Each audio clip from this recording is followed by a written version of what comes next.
Hello and welcome to a new video Bangla Shiksha SMS portal, যেখানে আপনারা marks entry করেন, formative evaluation, summative evaluation এবং others অনেক তথ্য সেখানে থাকে এবং খুবই একটা গুরুত্বপূর্ণ portal.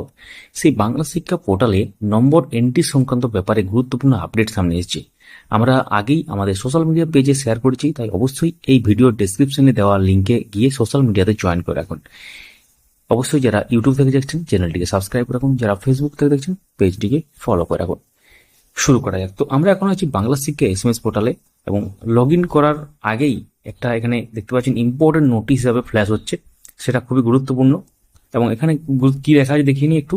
It is inform that the provision for marks entry for the periodic summative evaluation will be available as per the following timeline. অর্থাৎ সামেটিভ এভালুয়েশনের জন্য যে মার্কস এন্ট্রি, তার জন্য সময়সীমা বেঁধে দেওয়া হয়েছে।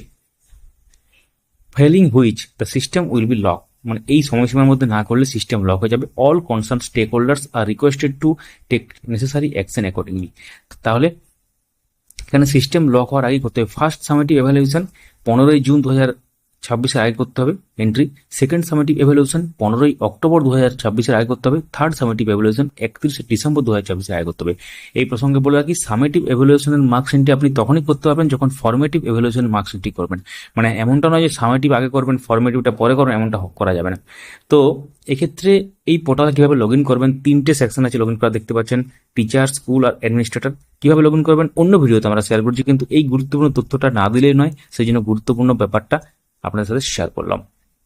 তো এক্ষেত্রে অনেকের লগ ইন করতে সমস্যা হচ্ছে, অনেকের ক্ষেত্রে বাংলা শিক্ষা পোর্টাল নর্মাল লগ ইন হচ্ছে, কিন্তু বাংলা শিক্ষা পোর্টালে যে এসএস পোর্টাল সেখানে লগ ইন হচ্ছে না। দুটোর ক্ষেত্রে লগ ইন ক্রেডেন্সিয়াল আলাদা হয়, অনেকে হয়তো জানেন না। তাও যদি আপনাদের সমস্যায় কনসার্ন এসআই অফিসে কন্ট্যাক্ট করুন পাসওয়ার্ড রিসেটের জন্য। তো এই হচ্ছে ব্যাপার। তো এক্ষেত্রে এই ব্যাপারটা খুবই গুরুত্বপূর্ণ এবং তাহলে 3টি যে এভালিউশন ফার্স্ট, সেকেন্ড, থার্ড, তার জন্য সময়সীমা বা ডেডলাইন বেঁধে দেওয়া হলো। এই ভিডিওতে এই পর্যন্ত। অবশ্যই কমেন্টে জানাবেন যে আপনারা মার্কস এন্ট্রি করেছেন কিনা, অর্থাৎ যেসব পরীক্ষাগুলো হয়েছে তার জন্য যে মার্কস এন্ট্রি হয় সেগুলো করেছেন কিনা, কোন জেলা থেকে ভিডিও দেখছেন সেটাও জানাতে ভুলবেন না। ভিডিওটি লাইক করুন, সবার সাথে শেয়ার করুন। যারা ইউটিউব থেকে দেখছেন হাইপ অপশনটিকে কাজে লাগান এবং ভিডিওটি যাতে অনেক দূর ছড়িয়ে যায়। ধন্যবাদ দেখার জন্য।